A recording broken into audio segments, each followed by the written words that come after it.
It is true that war kills and hideously mutilates, but it is especially true after the state has appropriated the war machine.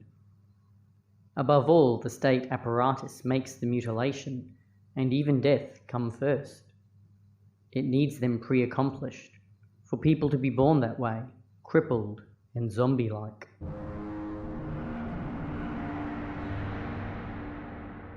The myth of the zombie, of the living dead, is a work myth and not a war myth. Mutilation is a consequence of war, but it is a necessary condition, a presupposition of the state apparatus and the organization of work. The state apparatus needs, at its summit as at its base, pre-disabled people, pre-existing amputees, the stillborn, the congenitally infirm, the one-eyed, and the one-armed.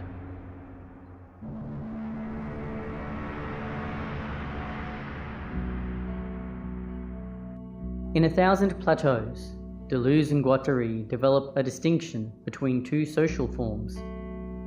The first is nomadic, characterized by its free and unrestrained movement. The second is the state form, characterized by its rigidity and structure. These two forces coexist, but find themselves in conflict. The nomads, through their free movement, have a caustic effect on the solid structures of the state. They produce what Deleuze and Guattari term a war machine, a social assemblage that challenges and destroys the rigid certainties of the state. The state itself works through the process of capture.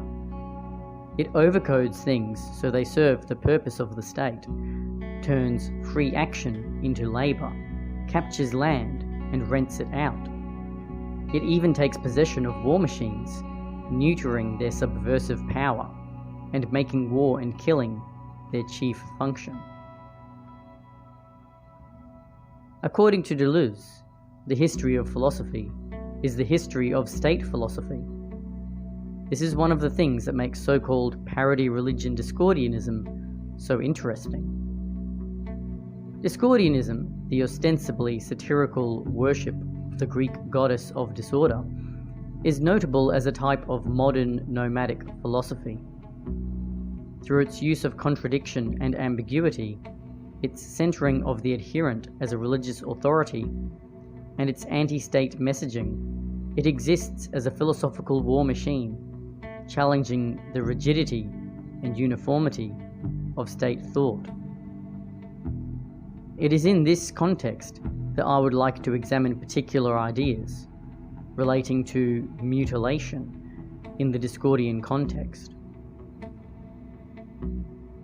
We opened this video with a quote from A Thousand Plateaus. The state apparatus makes the mutilation, and even death, come first. It needs them pre-accomplished, for people to be born that way, crippled and zombie-like.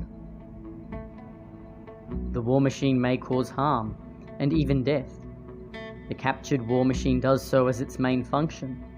The nomadic war machine does so only when drawn into conflict at the border between smooth nomadic space and striated state space. But unlike the war machine, the state does not seem to mutilate. Rather, it presupposes mutilation.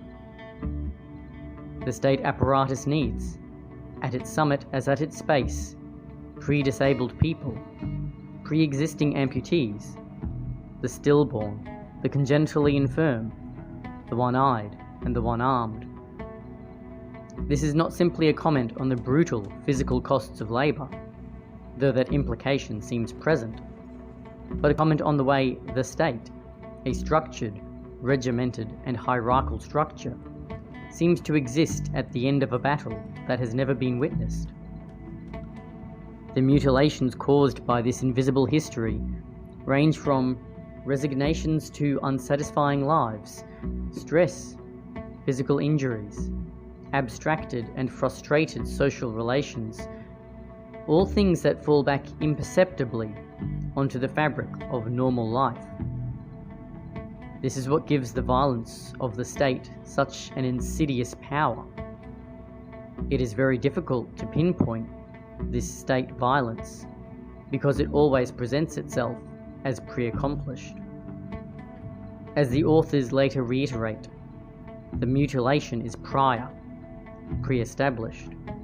It is with this thought in mind that we should consider religion. Perhaps nowhere is this pre-established mutilation more visible than in the Genesis myth of Abrahamic religion. Adam and Eve, having eaten from the tree of life, pass on original sin to mankind. This pre-accomplished mutilation provides the rationale for religious practice in Abrahamic tradition. We could likewise look to the Four Noble Truths of Buddhism. Buddhist practice is used to overcome desire and the attachment to desire, the pre-established mutilation. Religions are frequently organized into state forms. Even those that are not are often captured by a state form. Through complex hierarchies, strictly regimented traditions, practices, and dogmas, religion establishes its authority and directs the action and ideology of adherents, pre-mutilated people whose supplication is presupposed by a spiritual path of healing from a presumed prior injury. How could we have religion that resists the state form? In Discordianism, we see a possible answer by inverting the prior mutilation. In the Principia Discordia, we see several instances of a reconcilable contradiction. The so-called Katmas are not just nominally opposed to dogma, but contain contradictions that cannot be resolved. Also present in Discordianism from inception are schisms.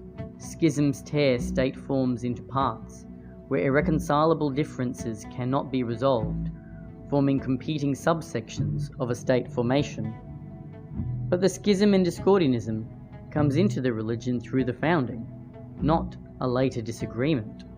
Apparent in the first edition of the Principia Discordia, Kerry Thornley takes the position of Orthodox Arisian, and Greg Hill commands the fringe and Protestant persuasion. Later in the 5th edition, we see these schisms still complete. Greg and Kerry's contrasting views are jumbled together in an unresolved and unresolvable contradiction. We see this again explicitly in the discussion of apostles, the playful disagreement between the true 5th apostle. From this early point of an already fractured and incoherent Discordianism, the early Discordians encouraged a further nomadization of broader Discordianism by encouraging heresy and schism. The aggressive evangelism of Discordianism, practiced through the pan-pontification project of Pope card distribution, is not the state-structured, hierarchized colonialism of modern Christianity, but a fully nomadized practice of a theological war machine. It is Discordianism, not its adherents, that is born mutilated.